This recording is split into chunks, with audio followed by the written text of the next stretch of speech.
خیرکم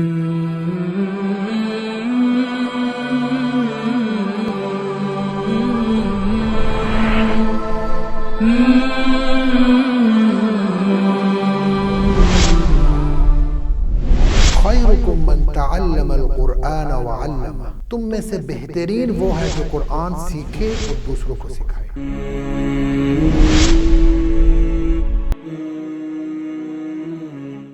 نحمد و نصلی علی رسول الکریم، اما بعد، فاعوذ باللہ من الشیطان الرجیم، بسم اللہ الرحمن الرحیم۔ خیرکم من تعلم القرآن وعلمہ، ماجد جمیل ستی، اور آپ دیکھ رہے ہیں حق نیوز۔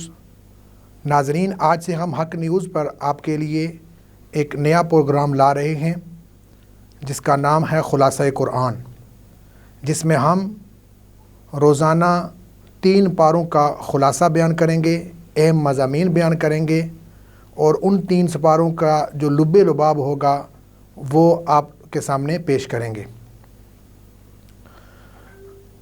ناظرین، سب سے پہلے جو پہلا سپارہ ہے الف لام میم، سورۃ الفاتحہ پہلی سورت ہے جو کہ پورے قرآن پاک کا خلاصہ ہے، پورے قرآن پاک کا لب لباب ہے۔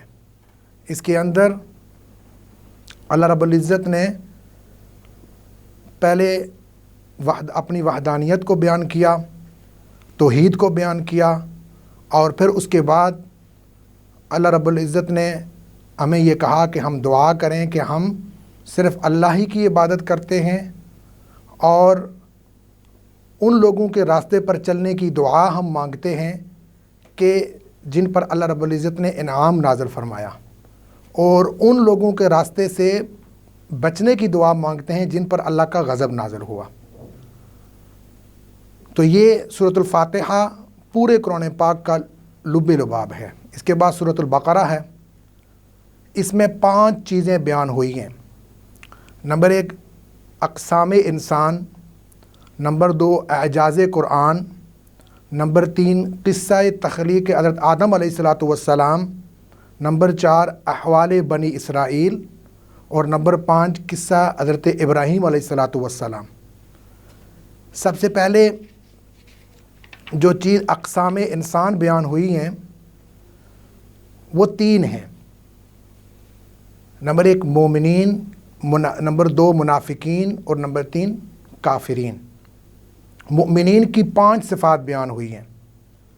نمبر 1 ایمان بالغیب، اقامت الصلاۃ، انفاق فی سبیل اللہ، ایمان بالکتب، یقین بالآخرہ۔ منافقین کی کئی خصلتیں بیان ہوئی ہیں۔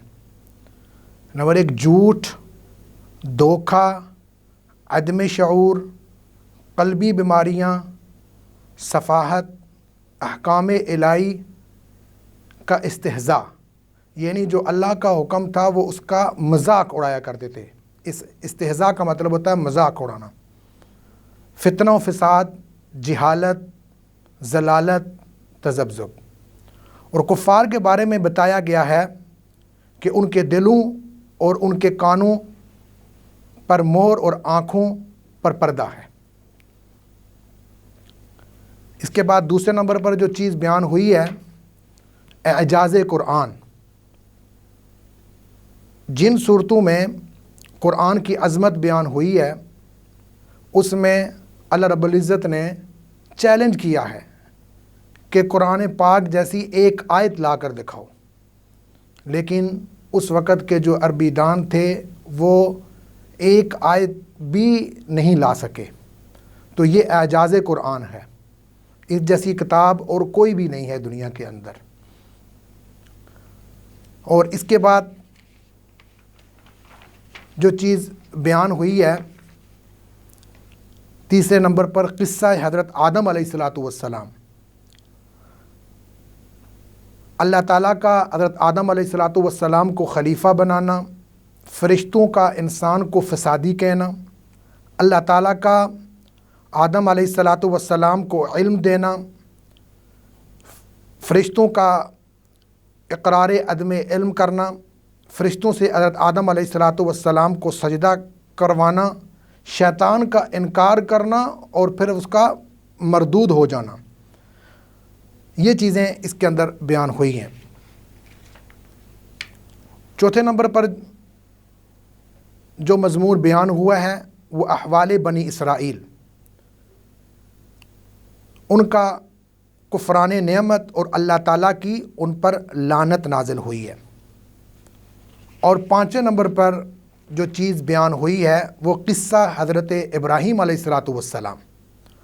حضرت ابراہیم علیہ السلام کا اپنے بیٹے کے ساتھ مل کر کعبہ کی تعمیر کرنا اور پھر اللہ تعالیٰ سے اسے قبول کروانا اور پھر توبہ و استغفار کرنا،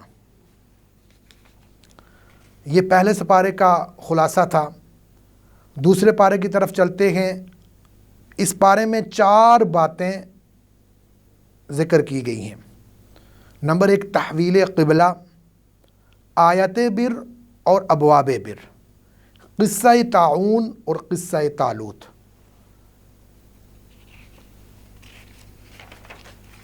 تحویل قبلہ، ہجرت مدینہ کے بعد 16 یا 17 ماہ تک بیت المقدس قبلہ رہا۔ آپ صلی اللہ علیہ وسلم کی چاہت تھی کہ خانہ کعبہ قبلہ ہو۔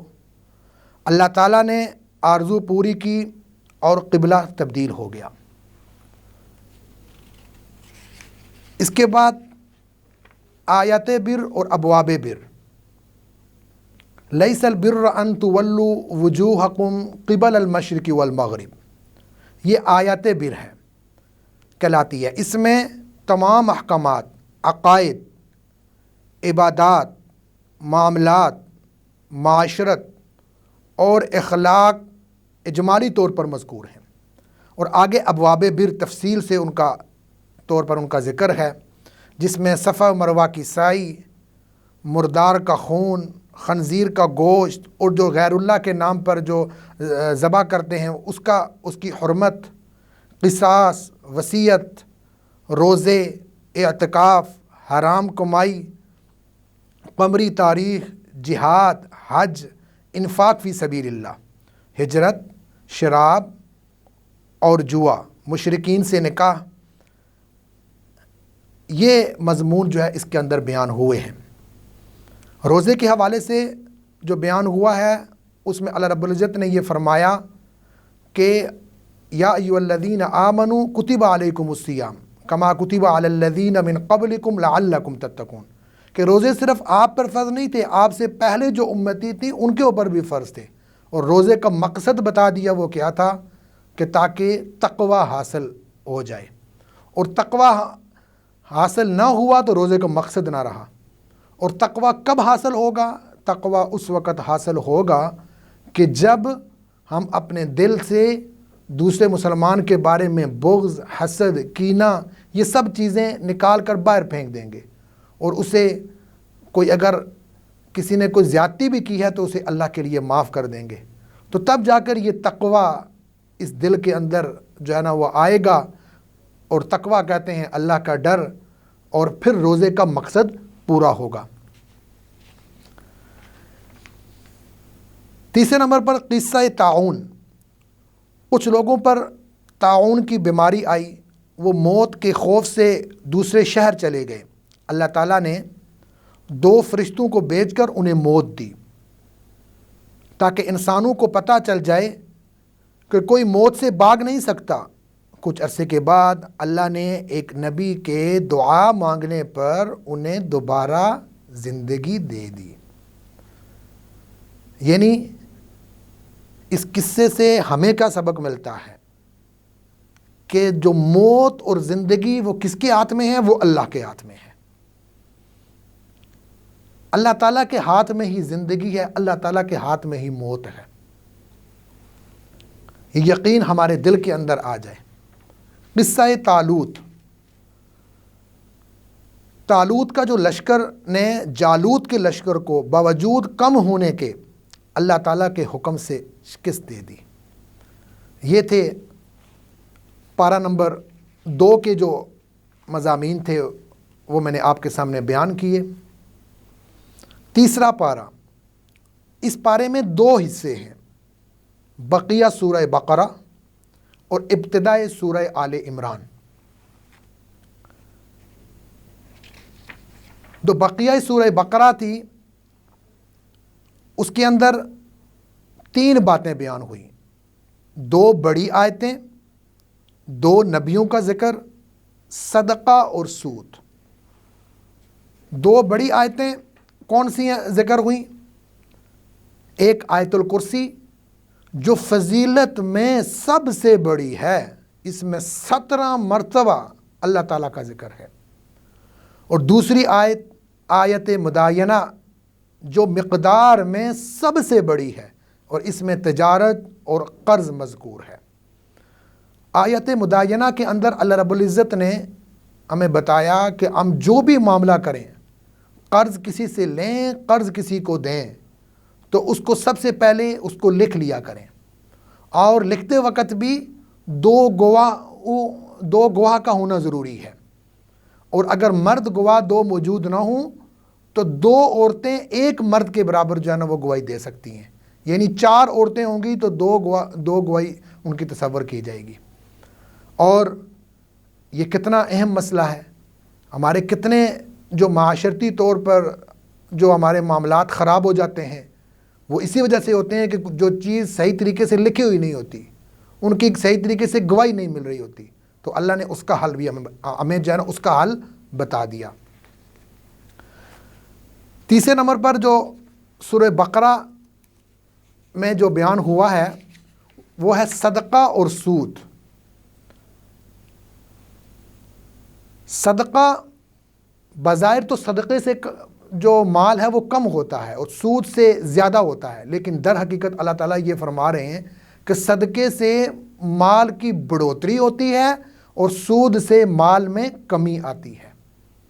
اور صدقہ دیتے وقت ہمیں جو ہے جب کسی کو دے دیں تو پھر احسان نہ جتلائیں، صدقہ اس طریقے سے دیں کہ ایک ہاتھ سے دیں، دوسرے ہاتھ کو پتہ نہ چلے۔ یہ اس چیز کی طرف اشارہ ہے کہ وہ بس نیت خالص کر کے اللہ کی رضا کے لیے دے دیں، لوگوں کے سامنے تذکرہ کرنا یہ صحیح نہیں ہے۔ 2 نبیوں کا ذکر، حضرت ابراہیم علیہ السلام کا نمرود سے مباحثہ اور احیاء موتیٰ کے مشاہدے کی دعا، اور دوسرے عزیر علیہ السلام جنہیں اللہ تعالیٰ نے 100 سال تک موت دے کر پھر زندہ کیا۔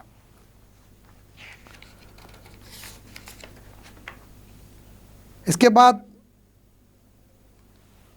جو چیز ذکر ہوئی ہے سورہ آل عمران، دوسرا حصہ جو ہے اس پارے کا، سورہ آل عمران کا جو ابتدائی حصہ ہے جو اس پارے میں موجود ہے، اس میں 4 باتیں ہیں۔ نمبر 1 سورہ بقرہ سے مناسبت، اللہ تعالیٰ کی قدرت کے 4 قصے، اہل کتاب سے مناظرہ، مباہلہ اور مفاہمہ، اور انبیاء سابقین سے عہد۔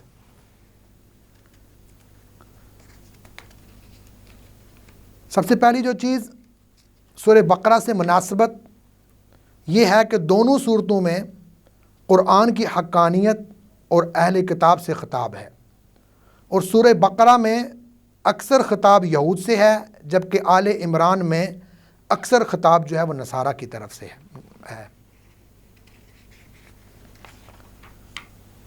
اللہ تعالیٰ کی قدرت کے 4 قصے یہاں پر بیان ہوئے ہیں۔ پہلا قصہ جنگ بدر کا ہے، 313 نے 1000 کو شکست دے دی۔ دوسرا قصہ حضرت مریم علیہ السلام کے پاس بے موسم پھل کے پائے جانے کا ہے۔ تیسرا قصہ حضرت زکریا علیہ السلام کو بڑھاپے میں اولاد عطا ہونے کا ہے۔ چوتھا قصہ حضرت عیسیٰ علیہ السلام کا بغیر باپ کے پیدا ہونے، بچپن میں بولنے اور زندہ آسمان پر اٹھائے جانے کا ہے۔